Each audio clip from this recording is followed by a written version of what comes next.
তো এই যে পুরো কিতাব ইমাম হাজার বা আপনার ভাষায় বললে ইমাম হাজার আর আমরা বললে ইবনু হাজার আসকালানী রাহমাতুল্লাহ আলাইহির লেখা এই সিলসিলাতুয যাহাব, এই কিতাবের মধ্যে একটা মাত্র সনদের হাদিস নিয়ে তিনি আলোচনা করেছেন।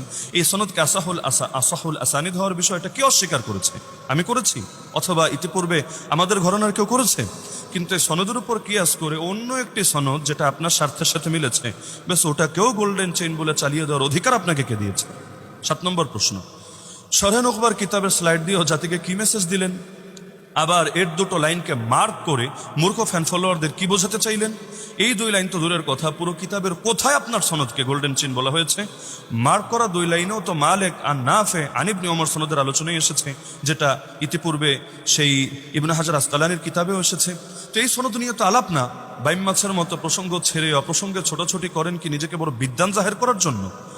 আমি আমার ভিডিওতে এই প্রশ্নটাই ছুড়েছিলাম যে আপনার উল্লেখ করা সনদকে, আবারও বলছি,